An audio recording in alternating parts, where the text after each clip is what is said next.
নাই নাই নাই আমাৰ পৰম গুৰু ৰাম আমাৰ পৰম গুৰু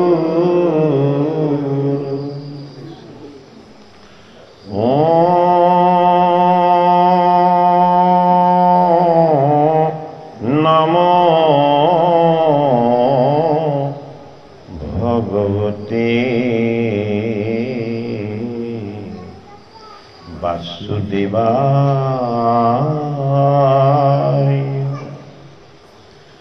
জন্মনস্যায়তুমন্নয়দিতরতে চট্টে সবিজ্ঞাসরৎ তেনে ব্রহ্মা হৃদয়াদিকময়ে মুহ্যন্তি যচ্ছুরায় তেজোবর্মিডং যথা বিনিময়ো যত্রুটি চক্রমি চ ধন্নাস্যেনা সদনিরষ্টকহকং সত্যং পরম ধীমহি ধর্মপরিজিতা কর্তব্যবস্তু পরমো নিমৎস্য শরণং সতং বেদং বাস্তবমত্র বস্তু শিবদং তাপত্রয়োমূলনম শ্রীমদ্ভাগবতে মহামুনি কীতে কিংবা পররিশ্বরঃ চৈদ্রহৃদি অবরুদ্ধতে যত্তে কীটিভি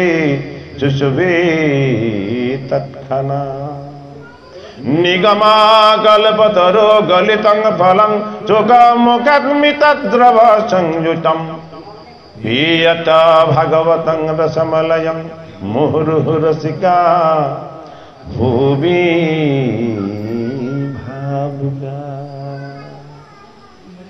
নলবাৰী গাঁৱৰ নামঘৰত ধাৰাবাহিকভাৱে আমি আগবঢ়াই অহা ভাগৱত পাঠ আৰু পৰ্যালোচনাৰ এই অনুষ্ঠান ভাগত আজি উপবিষ্ট হোৱা সমস্ত কৃপালু গুৰুমূৰ্তি বাপ বান্ধৱ ভকত বৈষ্ণৱ আই শিশু তথা সেৱকী আমি সমস্তজনৰ চৰণত আমি সেৱা জনাই ভাগৱতৰ দ্বিতীয় স্কন্ধৰ দ্বিতীয় অধ্যায়ৰ সৃষ্টি বৰ্ণনাৰ আজি আমি পাঠভাগ আৰম্ভ কৰিবলৈ দিছোঁ।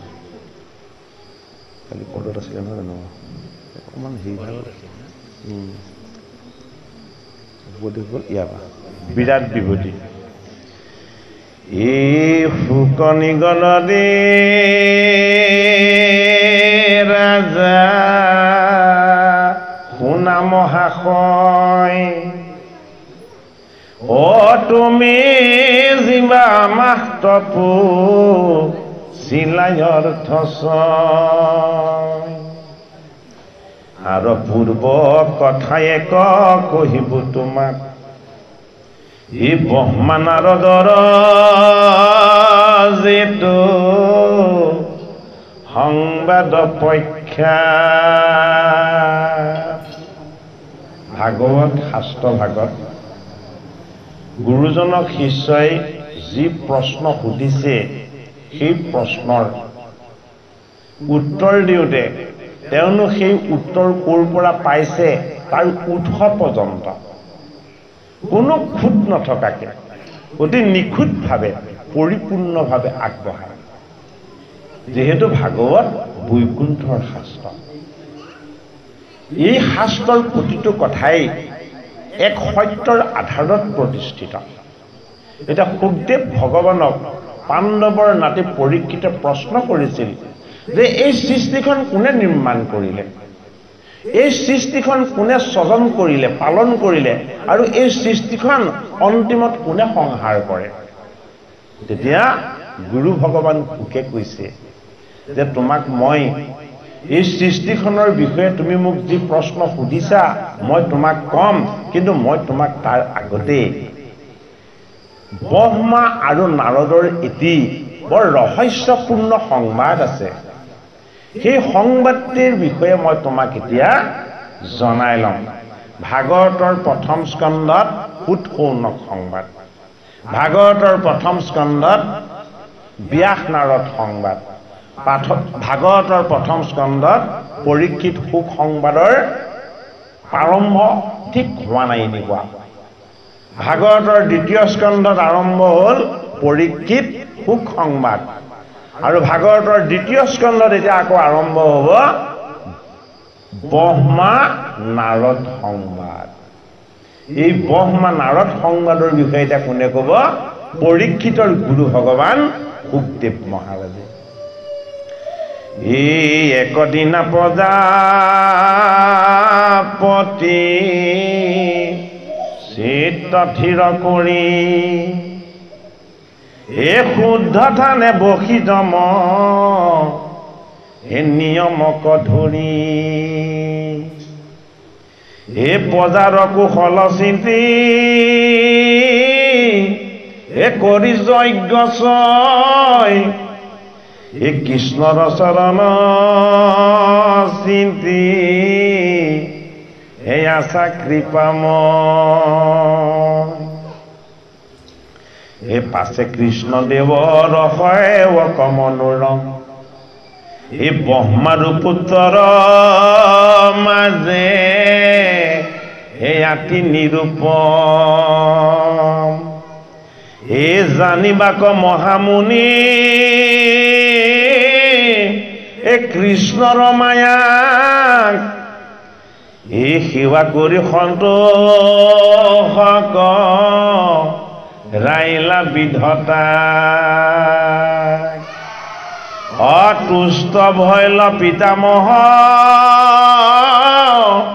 ও দেখি মুনিৰাজ ও সেহি বেলা তান্ত পুচি লন্ত এহি কাজ এ জগতৰ কৃপা কৰি হে পৰম মহন্ত এ কৰ জোৰে বিধাতাৰ হে আগে বিনাৱন্ত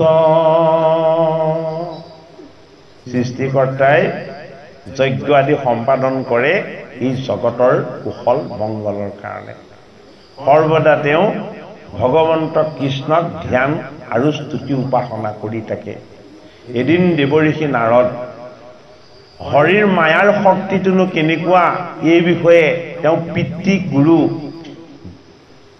ব্ৰহ্মাদেৱক সুধিবলৈ বুলি তেওঁ যাত্ৰা আৰম্ভ কৰিলে আৰু যেতিয়া ব্ৰহ্মাৱৰ্তত ব্ৰহ্মাৰ ৰাজ্যত গৃহত তেওঁৰ এই পুত্ৰ দেৱঋষি নাৰদে হাতত দিব্য বীণালৈ ৰামকৃষ্ণ হৰি নামৰ ধ্বনিৰে নৃত্যৰত হৈ পিতৃগুৰুক গৈ প্ৰণাম কৰিলে সেৱা কৰিলে আৰু পিতৃয়ে আনন্দতে যদিও নাৰদ তেওঁৰ পুত্ৰ এজন ভকতক এজন বৈষ্ণৱক যিদৰে এজন পৰম ভকতে আচাৰ ব্যৱহাৰ কৰে যদিও নাৰদ তেওঁৰ পুত্ৰ তথাপিতো আচৰণ আৰু ব্যৱহাৰত নাৰদক সৃষ্টিকৰ্তা ব্ৰহ্মাই এজন ঈশ্বৰৰ দৰে ব্যৱহাৰ কৰিছে আমি ভাগৱত শাস্ত্ৰৰ পৰা আচৰণবিলাক শিকিব লাগিব নহলে সতী সন্তানে পিতৃ মাতৃক বেয়াকে কয় ভগৱানক বেয়াকে ক'লে দুখ নধৰে কিন্তু পিতৃ মাতৃক বেয়াকে ক'লে সেই দুখ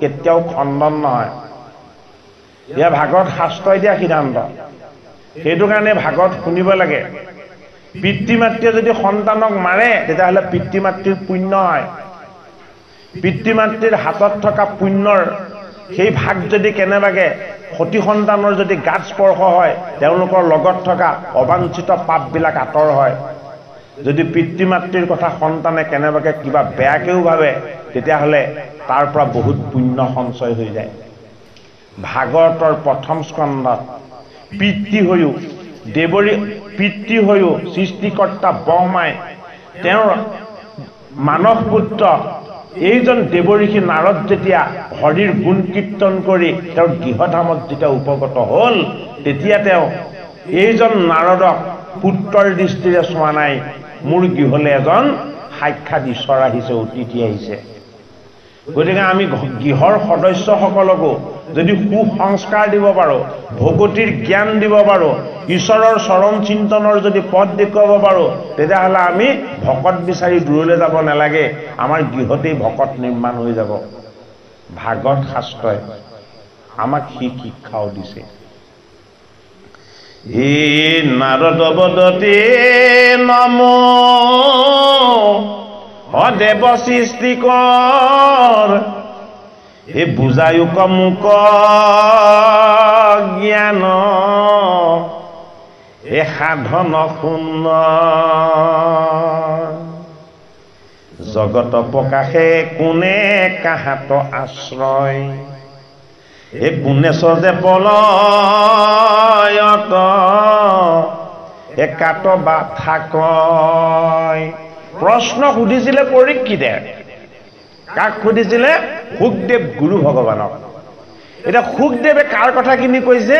যে মোৰ পিতৃগুৰু মুখৰ পৰা মই যি ভাগৱত বস্তু পাইছিলো, মোৰ পিতৃগুৰু বেদব্যাসে মোক কৈছিলে যে এদিন ব্ৰহ্মাৱৰ্তলৈ, ব্ৰহ্মাৰ ধামলৈ তেওঁৰ এই মানস পুত্ৰ দেৱঋষি নাৰদৰ আগমন ঘটিছিল, আৰু নাৰদে আহি তেওঁৰ সাধন ক্ষিপ্ত পিতৃ হয়নে ব্ৰহ্মাদেৱক প্ৰশ্ন কৰিছিল যে এই জগতখন কোনে সৃষ্টি কৰে, এই জগতখন কোনে প্ৰতিপালন কৰে, এই জগতখনৰ মায়াৰ শক্তিটোনো কোনে নিৰ্ণয় কৰে, এই জগতৰ সৃষ্টি স্থিতি আৰু লয় কেনেদৰেনো সম্পাদন হৈ থাকে, হে মোৰ পিতৃগুৰু সৃষ্টিকৰ্তা ব্ৰহ্মা আপুনি মোক জনাওক।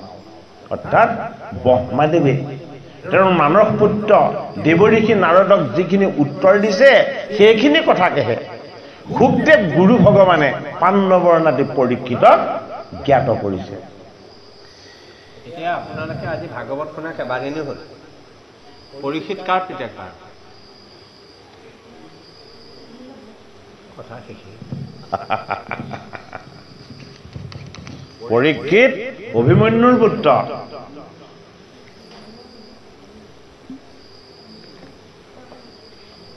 অভিমন্যু সপ্তৰথীয়ে বেৰি যাক মৃত্যু দিছিলে কুৰুক্ষেত্ৰৰ যুদ্ধত অন্যায়ভাৱে মৃত্যু দিয়া সেইজন অভিমন্যুৰ জীৱনৰ ন্যায় নীতি আৰু সদাচাৰখিনি গোটেইখিনি গুৰুৰ কিবা লাভ হৈ গৈছে। পিতৃৰ মৃত্যু অন্যায়ভাৱে হৈছিলে। সপ্তৰথীয়ে বেৰি তেওঁক যিকোনো দিশৰ পৰা আক্ৰমণ কৰি তেওঁক মৃত্যু দিছিলে, কিন্তু পুত্ৰ গৰ্ভত থাকোঁতে অস্বস্থমাই ব্ৰহ্মাস্ত্ৰ মাৰি দিছিলে, কিন্তু ভগৱন্ত কৃষ্ণই উত্তৰাৰ গৰ্ভত প্ৰৱেশ হৈ এই সন্তানটিক অমৃত দৃষ্টিৰে চাই তাক জীৱন দান দিছে, আৰু লগতে কি কৰিছে অন্তিমত যেতিয়া 7 দিনতে মৃত্যু হ'ব বুলি গম পালে গংগাৰ পাৰত ভগৱন্ত কৃষ্ণৰ আনন্দময় গুণ কীৰ্তন আৰু যশ দান কৰিছে। সেইটো কাৰণে বাপজনে প্ৰশ্নটো বৰ ধুনীয়াকৈ কৰিছে। পৰীক্ষিত অভিমন্যু আৰু উত্তৰাৰ পুত্ৰ। হে ৰাম হে কাহাৰ অধীন স্বৰ, হে পত কিবা হয় শৈশৱ সংশয় মোৰ, হে চেদি বেলা গয়, হে আছো শৈশৱ কথা, হে আপোনাক কহ, হে কোন জ্ঞানদাতা গুৰু, হে তজু পিতামহ, হে মোৰ পিতৃগুৰু, হে সৃষ্টিকৰ্তা, তুমি যে নিৰন্তৰ ঈশ্বৰক উপাসনা কৰা, তুমি যে সৃষ্টিৰ বিষয়ে ইমান বিস্তৃতভাৱে তুমি জানা, তুমিনো এই জ্ঞানখিনি কাৰ পৰা লাভ কৰিলা? কৃষ্ণ আমাৰ কৃপালু বাপজনাক আমি পাঠভাগ অকণমান ধৰিবলৈ চেষ্টা কৰিছোঁ। কৃষ্ণ অকণমান পাঠভাগ ইফালে দি দিব আৰু মই দি দিব। কৃষ্ণ কৃষ্ণ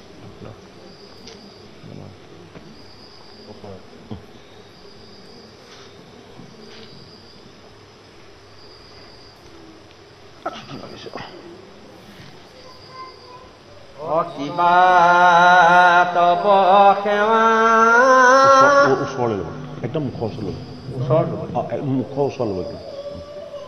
কিবা তব সেৱা দেৱ অধীন কাহাৰ স্বৰূপত কিবা তুমি কহা কৰিষা মোৰ মনে তোমাক ঈশ্বৰ কৰি লয় তদু তপ দেখি তাতে সংশয় লাগ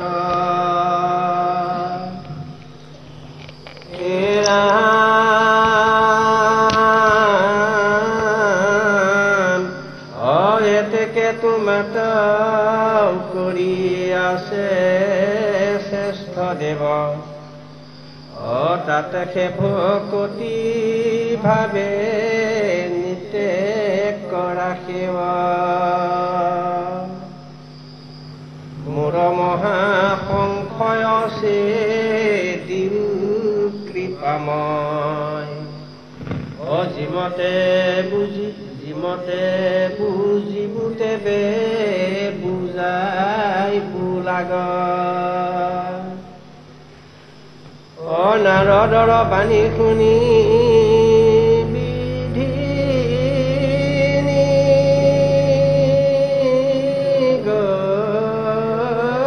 গতি ধন্য ধন্য দয়ালু নাৰদ মহামতি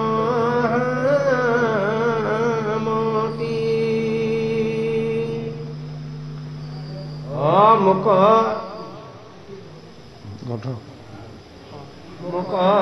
পুন তুমি আজি কৃপা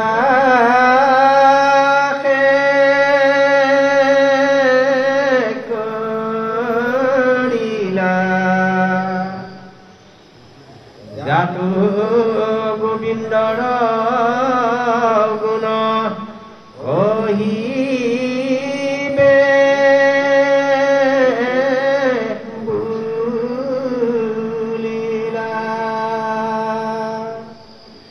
মহাধৰ্ম কৃষ্ণ কথা শ্ৰৱণ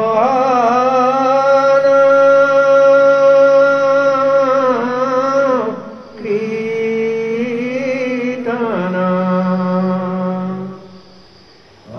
এতেকে বনাও শুনা ভয়া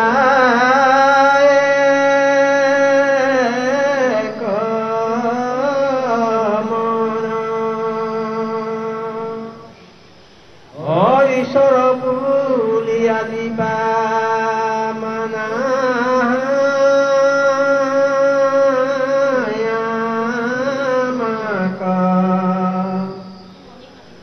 অয় সংগে মিছা নুহি কয়ত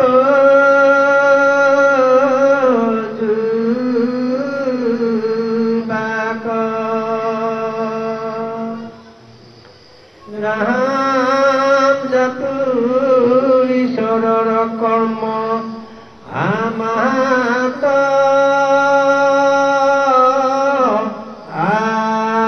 আশ্ৰয় কৃষ্ণ সেৱাতে মোৰ ইটো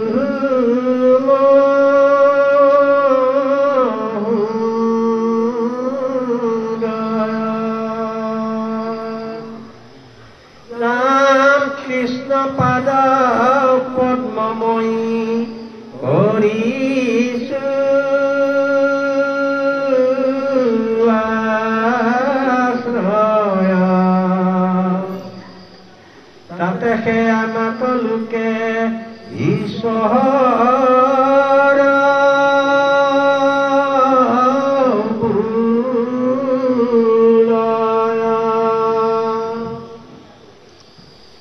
ঈশ্বৰৰ যিটো নিৰাকাৰ নিৰ্গুণ তত্ত্ব আৰু ঈশ্বৰৰ যিটো সাকাৰ সগুণ তত্ত্ব দুইটা তত্ত্ব দেৱঋষি নাৰদক বুজাই দিলে আৰু কাক বুজাইছে পাণ্ডৱৰ নাতি পৰীক্ষিতক বুজাইছে মানে গুৰু ভগৱান শুকদেৱে কি বুলি বুজালে সৃষ্টিকৰ্তা ব্ৰহ্মাৰ পুত্ৰ হল দেৱঋষি নাৰদ।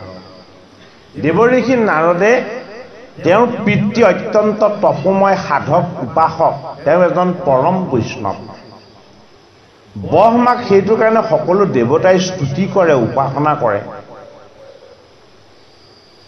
সৃষ্টিকৰ্তাই যেতিয়া একান্ত চিত্তে তপ সাধনা কৰি কাৰোবাক চিন্তা কৰি থকা দেখিলে, তেতিয়া দেৱঋষি নাৰদে হাঁহি হাঁহি সুধিছে যে হে মোৰ পিতৃগুৰু, তুমি এইটো আমাৰ কাৰণে ভগৱান, আমি তোমাকেই ঈশ্বৰ জ্ঞান কৰোঁ, আৰু তুমিনো এতিয়া কাক চিন্তা কৰিছা? এতিয়া সৃষ্টিকৰ্তা ব্ৰহ্মাই ইমান এটা সুন্দৰ উত্তৰ দিছে যে তুমি যে মোক ভগৱান বুলি কৈছা, এইটো আংশিকভাৱে অকণো ভুল হোৱা নাই। সম্পূৰ্ণ ভুল হৈছে বুলিও কোৱা নাই, সম্পূৰ্ণ শুদ্ধ হৈছে বুলিও কোৱা নাই। কৈছে যে এইটো আংশিকভাৱে একেবাৰে ভুল হোৱা নাই, এইটো শুদ্ধই যে তুমি মোক যে ঈশ্বৰ বা ভগৱান বুলি কৈছা। তুমি মোক ভগৱান বুলি কোৱাত তোমাৰ কোনো দুখ নহয়, অপৰাধ নহয়। কিন্তু মই যে মোক নিজকে ভগৱান বুলি ক'লে এইটো হ'লে মোৰ অপৰাধ হৈ যাব। মই তোমাৰ কাৰণে ঈশ্বৰ স্বৰূপ বোলে কিয়? বোলে মই ভগৱান কৃষ্ণৰ সদায় চৰণ সেৱা কৰোঁ আৰু তেওঁৰ চৰণ উপাসনা কৰোঁ। যিজনে ভগৱান কৃষ্ণৰ চৰণ সৰ্বদা চিন্তা কৰে আৰু উপাসনা কৰে, তেওঁৰ লগত ঈশ্বৰ কৃষ্ণৰ আশীৰ্বাদ সংযোগ হয়। এই ঈশ্বৰ কৃষ্ণৰ আশীৰ্বাদ সংযোগ হোৱাৰ কাৰণে তুমি সেইজনক যদি ঈশ্বৰ বুলিও জ্ঞান কৰিছা, তেতিয়াহ'লে তোমাৰ ভুল নহয়। পৰীক্ষিতে গংগাৰ পাৰত নেদেখা ঈশ্বৰজনক দেখা পাই গ'ল। নেদেখা ঈশ্বৰ কোন? নেদেখা ঈশ্বৰ হ'ল কৃষ্ণ। আৰু দেখা ঈশ্বৰজন কোন? সুখদেৱ ভগৱান, তেওঁৰ গুৰু। গুৰু কিয় তেওঁৰ কাৰণে ঈশ্বৰ মূৰ্তি? গুৰু সুখদেৱে কৈছে যে মই সৰ্বদা ভগৱান কৃষ্ণৰ চৰণ চিন্তা কৰোঁ, মই সদায় ভগৱান কৃষ্ণৰ গুণ কীৰ্তন আৰু উপাসনা কৰোঁ। এই জগতত ভগৱান কৃষ্ণৰ বাহিৰে মই বেলেগ একো চিন্তন মই মোৰ মনলৈ আহিবলৈ নিদিওঁ। মই মোৰ পিতৃগুৰু বেদব্যাসৰ পৰা পৰম মংগলময় বৈকুণ্ঠৰ কল্পতৰু এই ভাগৱত শাস্ত্ৰৰ মই শিক্ষা পালোঁ, আৰু ভাগৱত শাস্ত্ৰৰ মহাভাগৱত মহাধৰ্মৰ পৰা মোৰ এইটো জ্ঞান হ'ল যে ভগৱান কৃষ্ণৰ চৰণ যদি ভজা যায়, ভগৱান কৃষ্ণৰ চৰণ যদি উপাসনা কৰা যায়, ভগৱান কৃষ্ণৰ চৰণত যদি একান্তভাৱে শৰণ লোৱা যায়, তেতিয়াহ'লে কি হয়? সেইজনো ঈশ্বৰ মূৰ্তি হৈ যায়। গতিকে আপুনি আপোনাৰ শত্ৰু,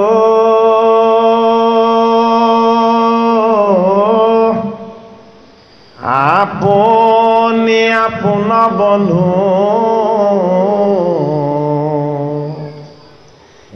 আপুনি আপোনাৰ ৰাখে মাৰে,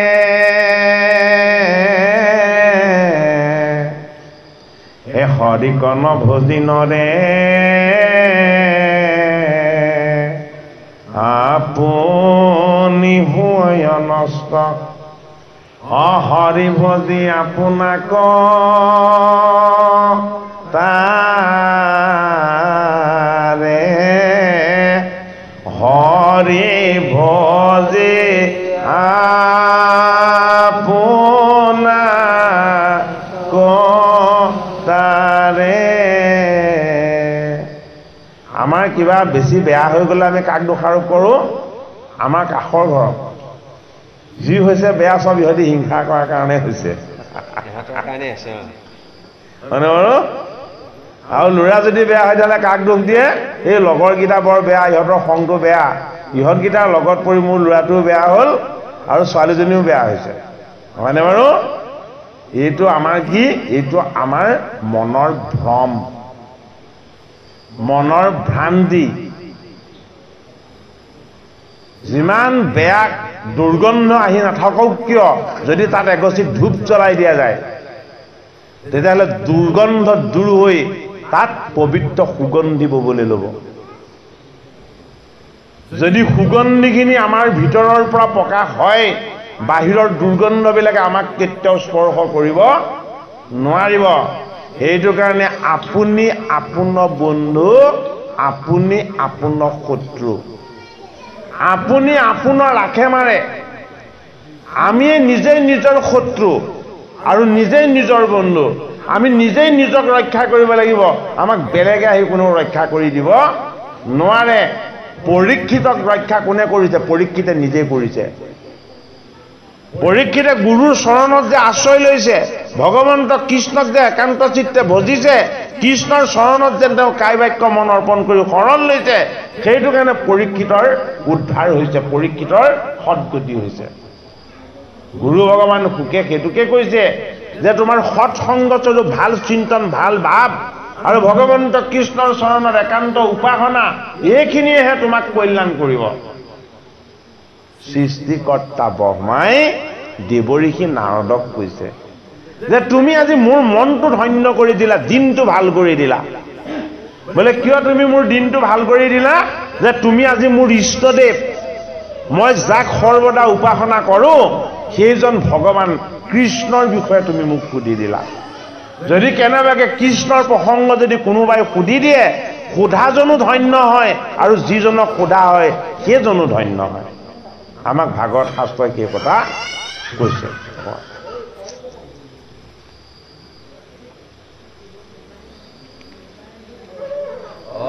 মোৰ ইষ্টদেৱ দেৱ দৈৱ কীৰ্তন শ্ৰীকৃষ্ণ বিনে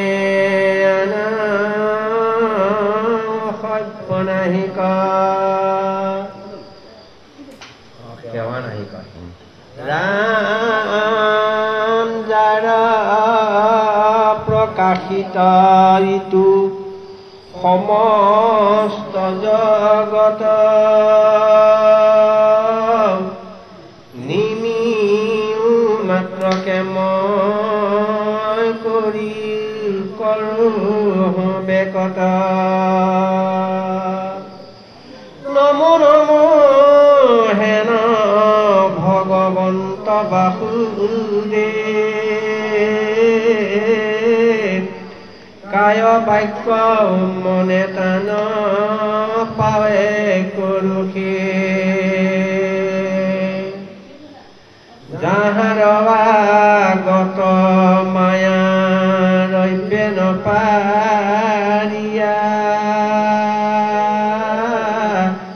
লাজে ভয়ে দূৰ হৈয়া থাকে অন্তৰিয়া তুমি হব সেহি মায়া সেহি মহামায়ায়ে বুলিলা এতে সে জগত গুৰু আমাক বুলিলা ভগৱন্ত কৃষ্ণৰ বা ভগৱন্ত ঈশ্বৰ প্ৰভুৰ ভাৰ্যা হল কোন মায়া ভগৱন্ত ঈশ্বৰ কৃষ্ণ কি সৰ্বদা স্থিৰ শান্ত প্ৰশান্ত গহীন গম্ভীৰ আৰু কি সদায় তেওঁ যোগেশ্বৰ সেইটো কাৰণে কৃষ্ণৰ তত্ত্বটো কিমান গভীৰ ঈশ্বৰ কৃষ্ণৰ শুনিও কমহে পুৰুষ লক্ষণ হেৰ ত্ৰিগম্ভীৰ শব্দ ৰক্ত পঞ্চ দীৰ্ঘ উন্নত ছয় প্ৰকাৰ এক গমন গম্ভীৰ বচন গম্ভীৰ এক গম্ভীৰ নাভি কমল এই হিতৃ গম্ভীৰ স্মৰণে কৃষ্ণৰ অমিলয় মহাম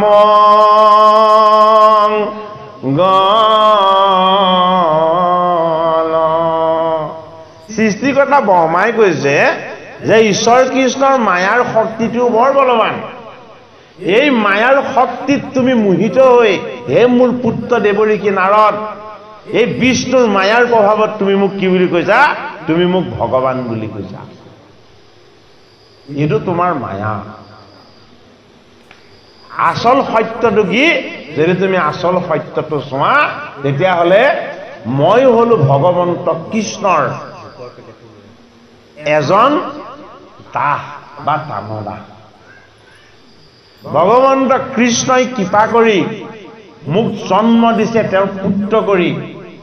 তেওঁ মোক শক্তি সামৰ্থ্য সমস্তখিনি দিছে এই সৃষ্টি নিৰ্মাণ কৰিবৰ কাৰণে, আৰু এই সৃষ্টিৰ মাজত তেওঁ নিজেই প্ৰৱেশ হৈ দিয়াৰ কাৰণে এই সৃষ্টি সম্ভৱ হৈছে। এইটো কাৰণে সৃষ্টিকৰ্তা ব্ৰহ্মাও সৰ্বদা ঈশ্বৰ কৃষ্ণৰ আনন্দ তত্ত্বত ৰমণ হৈ থাকিব নোৱাৰে। ঈশ্বৰৰ আনন্দ তত্ত্বত সদায় ৰমণ হৈ কোন থাকিব পাৰে?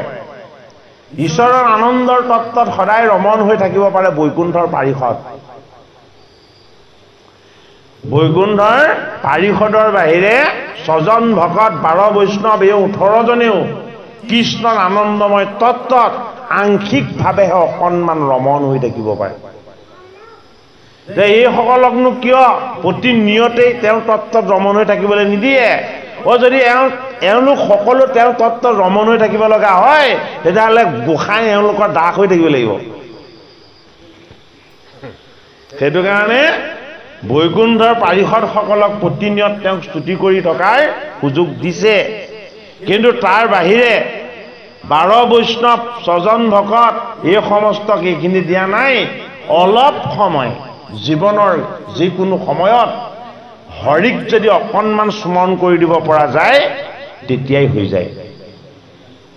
২৪ ঘণ্টা ঈশ্বৰ চিন্তা কৰি থকাৰ কোনো প্ৰয়োজন নাই। এইটোকে কৈছে কোনে? সৃষ্টিকৰ্তা ব্ৰহ্মাই, যে হে মোৰ পুত্ৰ দেৱঋষি নাৰদ, ঈশ্বৰৰ মায়াৰ শক্তিটো অস্থিৰ। ই সত্যটোক ঢাকি পেলাই, ই মিছাটোক দেখুৱাই। সেইটো কাৰণে তোমাকো মিছা দেখুৱাই দিলে, বোলে কি তুমি মোকেই ভগৱান জ্ঞান কৰিলা। কিন্তু ঈশ্বৰৰ কৃপাত মই তোমাক সত্যটো জনাই দিছো, মই ভগৱান নহয়, মই ভগৱানৰ চৰণৰ এজন দাস, এজন সেৱক। সেইজনেহে এই জগতৰ সমস্তখিনি নিয়ন্ত্ৰণ কৰি আছে। এতিয়া এই কথাটোকে আমাক মাধৱ মহাপুৰুষে নামঘোষাত কি বুলি দিছে? হে বোমা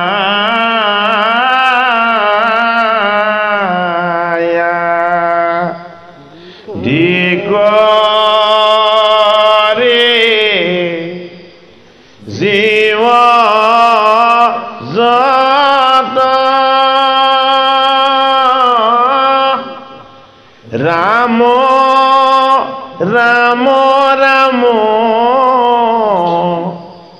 ৰাম ৰাম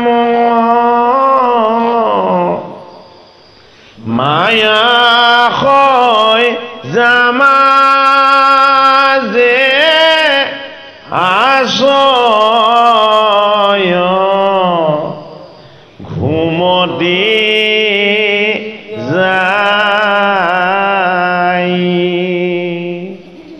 আমি সমস্ত জীৱ ঈশ্বৰে ৰচনা কৰা এই মায়াৰ শয্যাখনতে আশ্ৰয় লৈ আছো। এই মায়াৰ শয্যানো কোনখন? জীৱৰ কাৰণে। জীৱৰ কাৰণে মায়াৰ শয্যা হ'ল আমাৰ এই দেহটো। এই দেহটোৰ নাম কি? এই দেহটোৰ নাম মহামায়া। এই দেহটোৰ নাম কি? এই দেহটোৰ নাম পাৰ্বতী। এই দেহটোৰ নাম কি? এই দেহটোৰ নাম সতী। এইবিলাক দেহৰ তত্ত্বহে, ঈশ্বৰৰ তত্ত্ব নহয়।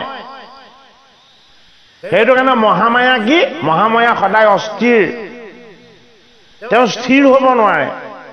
মহামায়াক কোনে স্থিৰ কৰি দিব পাৰে? মহামায়াৰ স্বামীয়ে। মহামায়াৰ স্বামী কি? মহামায়াৰ স্বামী হ'ল বৈষ্ণৱ।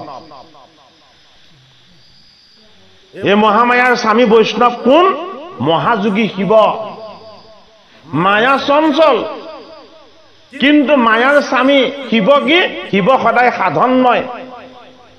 হৃদয়ত কেৱল নাম নাম জপ কৰি কৈলাশ ধামত হয়নে গুণময় বৃত্তিবিলাকৰ পৰা তেওঁ নিজক মুক্ত কৰি সদায় আনন্দত তমন হৈ থাকে। সেইটো কাৰণে হয় আমাৰ এই দেহটো পাৰ্বতী গোসানী। এই দেহটোক যিমান পিন্ধিলেও অলংকাৰে নাতে, বস্ত্ৰই নাতে। এই দেহটোক যিমান খাবলৈ দিলেও ইয়াৰ তৃষ্ণা বাঢ়িহে যায়, কেতিয়াও ইয়াৰ লোভ নকমে হয়নে? এই দেহটোক যিমান ভোগ দিব সিমানে ই ভোগেই কৰিব, ই কেতিয়াও ভোগ নকৰো বুলি নকয়। সেইটো কাৰণে যিটো দিলেও দি থাকিলেও কেতিয়াও সন্তুষ্টি নাহে। এইটো ঈশ্বৰ তত্ত্ব নহয়, এইটো মিছা তত্ত্ব, এইটো মায়া তত্ত্ব। সেইটো কাৰণে আমাৰ এই দেহৰূপী এই মহামায়াক আমি সন্তুষ্ট কৰিবলৈ চাব নালাগে। আমাৰ দেহত বহি থকা এই মহামায়াক ধাৰণ কৰি ৰখা এই জীৱৰূপী শিৱৰ সনাতন তত্ত্ব, এই সত্য তত্ত্বটোৰ লগত আমি এক হ'বলৈ যত্ন কৰিব লাগে। সেইটো কাৰণে আমাৰ লগত থকা যি জীৱ, এই জীৱ হ'ল শিৱ। আমাৰ লগত ঈশ্বৰৰ অংশ যি জীৱ আছে, পৰা প্ৰকৃতি আছে, এই পৰা প্ৰকৃতিৰ জীৱ হ'ল শিৱ। এই মহামায়াৰূপী দেহ আৰু জীৱৰূপী শিৱ, এই দুটা তত্ত্বৰ মালিক কোন? দৈৱকী নন্দন কৃষ্ণ। এই দুইটা বস্তুৱেই চৈতন্য নহয় যদিহে তাত কৃষ্ণ তত্ত্বৰ প্ৰৱেশ নহয়, মহত্বৰ যদি কেনেবাকে তাত প্ৰকাশ নহয়। সেইটো কাৰণে ব্ৰহ্মা আদি কৰি যত যিমান জীৱ ঈশ্বৰে সৃষ্টি কৰিছে, এই দেহৰূপী মায়াৰ সজ্জাত অচেতন কৰি খুৱাই দিছে। এই জন্মতে তাক অচেতন কৰি যি খুৱাই দিলে কুম্ভকৰ্ণ হৈ সি মৃত্যুৰ সময়লৈকে সাৰ নাপায়। সেইটো কাৰণে কোনে জগাব লাগিব? কুম্ভকৰ্ণকো জগাব লাগিব, ৰামে জগাব লাগিব হয়নে? ৰাৱণক গৈ সোঁৱৰাই দিব লাগিব কোনে? হনুমানে। অৰ্থাৎ আমাৰ অচেতন এই সজ্জাখনৰ পৰা আমাক যদি জগাই দিবলৈ হয়, তেতিয়াহ'লে বৈষ্ণৱ আহিব লাগিব, তেতিয়াহ'লে ভকত আহিব লাগিব, তেতিয়াহ'লে ঈশ্বৰৰ তত্ত্ব আহিব লাগিব। তেতিয়াহে এই মায়াৰ সজ্জাখনত অচেতন হৈ শুই থকা এই ব্ৰহ্মাৰূপী জীৱবিলাকে আত্মিক চেতনা লাভ কৰিব। সেইটো কাৰণে মাধৱ মহাপুৰুষে কি বুলি কৈছে? তুমি হে চৈতন্য সনাতন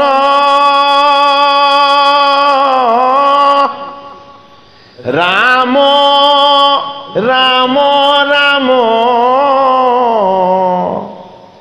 ৰাম ৰাম আমি চেতন নিয়োগ নাথ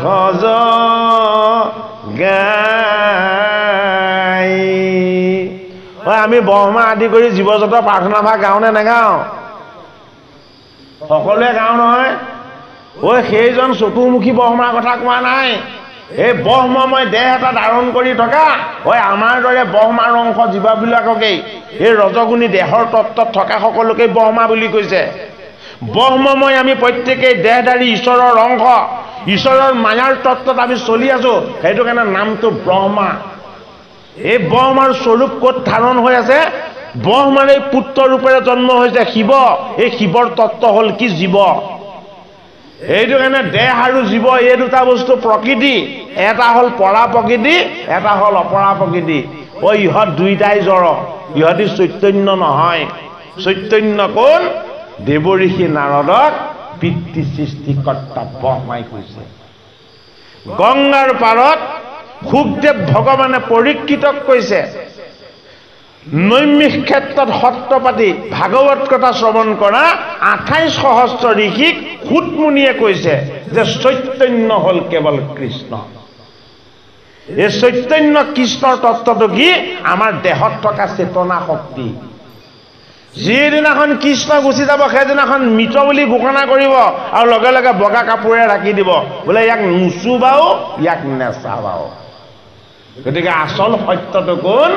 আচল সত্যটো হ'ল কৃষ্ণ। সেইটো কাৰণে কৃষ্ণৰ তত্ত্বটোকে কি বুলি কোৱা হয়? আনন্দ বুলি কোৱা হয়।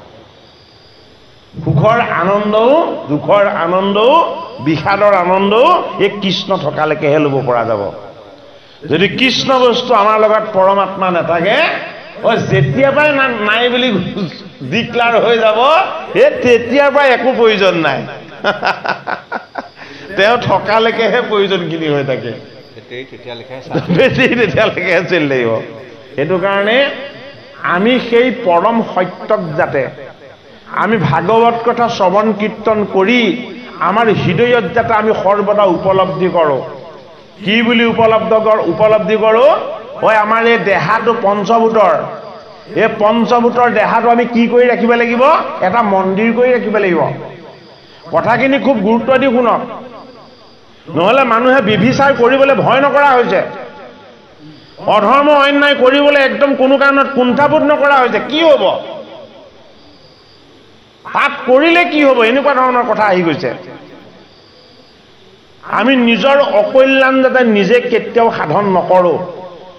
আমি গীতা ভাগৱত শ্ৰৱণ কীৰ্তন কৰিছোঁ, ভকতৰ সংগ লৈছোঁ, ভগৱানৰ চৰণ ভিক্ষা কৰিছোঁ। এইখিনি কৰাৰ পাছতো যদি আমাৰ লগত বেভিচাৰ থাকে, অন্যায় থাকে, অনীতি থাকে, অধৰ্ম থাকে, তেতিয়াহ'লে পাপীসকলক ক্ষমা কৰিলেও ঈশ্বৰৰ চৰণ বিচৰাসকলক কেতিয়াও ক্ষমা নকৰিব। সেইটো কাৰণে আমি ভাবিব লাগিব আমাৰ এই দেহটো এটা মন্দিৰ। কি মন্দিৰ? যিদৰে আমি গৃহত অকণমান গুৰুগৃহ বৰ ধুনীয়াকৈ সজাই পৰাই লওঁ, এই গুৰুগৃহটোৰো প্ৰয়োজন তেতিয়াহে আছে যেতিয়া আমি তাত গৈ সেৱা কৰিব পাৰিম। গতিকে আটাইতকৈ ডাঙৰ মন্দিৰটো হ'ল আমাৰ এই দেহটো। এই পঞ্চভূতৰ দেহটোত কেতিয়াও কোনোদিন পাপৰ স্পৰ্শ হ'বলৈ দিব নালাগে। আপোনালোকে এইটো কথা সদায় মনত ৰাখিব। কলিযুগত নিজৰ দেহেৰে সৈতে মনেৰে সৈতে যি কোনোদিন পাপ কৰা নাই, সি যিটো কৈ দিব অগ্নিৰ দৰে সেইটো সিদ্ধ হৈ যাব। ঈশ্বৰৰ যিখিনি শক্তি আছে সেইখিনি শক্তি নৰৰ দেহলৈও ধাৰণ হ'ব আৰু পালন হ'ব। সেইটো কাৰণে আমি আমাৰ মন্দিৰটো, এই দেহটো আমি সদায় সৎ আচৰণ, সৎ বিচাৰ, সৎ চিন্তা, হৰিৰ উপাসনা, ভকত বৈষ্ণৱৰ আশীৰ্বাদ, ভাগৱত গীতা শাস্ত্ৰৰ শ্ৰৱণ কীৰ্তন, এইবিলাকৰ দ্বাৰা আমাৰ এই দেহটোক যাতে আমি সদায় পবিত্ৰ আৰু শুদ্ধ কৰি ৰাখিব পাৰোঁ। যিমানে আমাৰ এই মন্দিৰটোক আমি পবিত্ৰ কৰি ৰাখিব পাৰিম, সিমানে আমাৰ এই মন্দিৰত থকা দেৱতা কোন? এই মন্দিৰৰ এই নামঘৰৰ দেৱতা কোন? নামদেৱৰ দেৱতা স্বয়ং কৃষ্ণ পৰমাত্মা বৈকুণ্ঠ ধামত তেওঁ বিৰাজমান হৈ আছে। এই পৰমাত্মাৰ ইমান শক্তি, ইমান সামৰ্থ্য যে কোনোবাই ইয়ালৈ নহাকে যিমান দূৰণিত নাথাকক কিয়, তেওঁ তাৰ পৰাও যদি নমস্কাৰ কৰি দিয়ে, পৰমাত্মাই সেই সেৱা তাৰ পৰাই গ্ৰহণ কৰি লয়। গতিকে আমাৰ হৃদয় মন্দিৰত থকা পৰম তত্ত্ব ভগৱান কৃষ্ণ, এইজন কৃষ্ণ গোসাঁইক যদি আমি আমাৰ দেহৰ মাজত আত্মা ঈশ্বৰ হৈ যদি বাস কৰি আছে বুলি আমি যদি মনতে ভাবোঁ, মনতে যদি চিন্তা কৰোঁ, সেইজন কৃষ্ণৰ লগত যদি আমাৰ কায় বাক্য মনত যদি আমি এক কৰি ল'ব পাৰোঁ, সৃষ্টিকৰ্তা ব্ৰহ্মাৰ ব্ৰহ্মাৱৰ্তলে কোন গ'ল? দেৱঋষি নাৰদ গ'ল। হয়নে বাৰু? এইখিনি কথাকে কোনে কৈছে? শুকদেৱ ভগৱানে গংগাৰ পাৰত কৈছে পাণ্ডৱৰ নাতি পৰীক্ষিতক। সাধি সহস্ৰ ঋষিয়ে এই অমৃতময় ভাগৱত কথা শ্ৰৱণ কৰিছে। এই কথা যদি আমি শ্ৰদ্ধাৰে ভক্তিৰে যদি আমি শ্ৰৱণ কৰিব পাৰোঁ, আমি যেতিয়াই শ্ৰৱণ কৰিবলৈ পাম তেতিয়াই গংগাৰ পাৰ পাম, নৈমিষ ক্ষেত্ৰ পাম আৰু ভগৱন্তৰ চৰণ পাম। সেইটো কাৰণে গীতা, ভাগৱত, কীৰ্তন, দশম ঘোষা, ৰত্নাৱলী, শ্ৰৱণ কীৰ্তনৰ আনন্দ অন্য শাস্ত্ৰৰ লগত কেতিয়াও তুলনা নহয়। সৃষ্টিকৰ্তা ব্ৰহ্মাই তেওঁৰ মানস পুত্ৰ দেৱঋষি নাৰদক ক'লে যে তুমি মায়াৰ বশৱৰ্তী হৈহে মোক ভগৱান বুলি কৈছা। মই ভগৱান নহয়, মই কোন? মই ভগৱান কৃষ্ণৰ এজন চৰণৰ সেৱক। কিন্তু তোমাৰ কথাটো মই ভুল বুলি কোৱা নাই। বোলে কি? সেৱককো যে তুমি ঈশ্বৰ জ্ঞান কৰিব পাৰিছা, এয়া হ'ল তোমাৰ ভক্তি। গতিকে শাস্ত্ৰভাগে আমাক প্ৰকৃত আচলতে শুদ্ধ ঈশ্বৰ জ্ঞান আমাক প্ৰত্যেককে দিব বিচাৰিছে। কৃষ্ণ।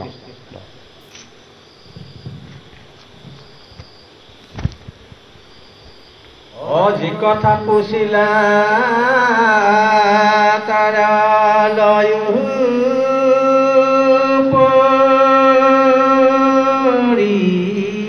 পৰিছেদ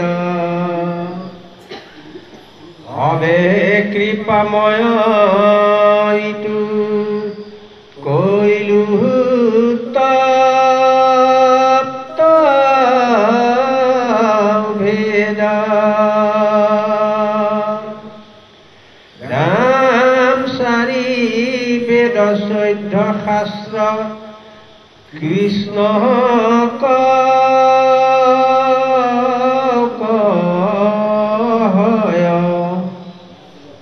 ঈশ্বৰে সে অংশ হবে যত দেৱ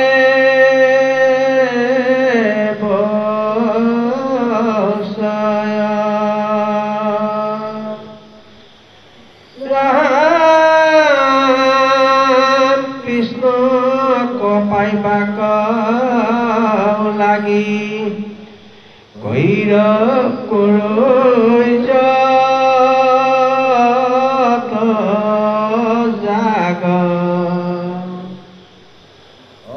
তপ জপ কৰি কৃষ্ণ পাৱে লাগ ৰাম জ্ঞান পথে কৃষ্ণ ৰেখে হেৱ জ্ঞানী গণ কৈলো মূৰ সেৱা সে নন্দেৰ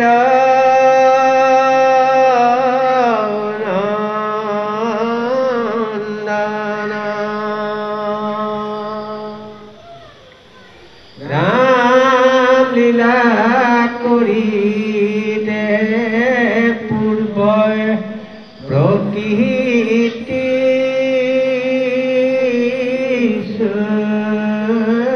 জিলা মায়া গুণ দ্বাৰে ঋতু ব্ৰহ্মাণ্ড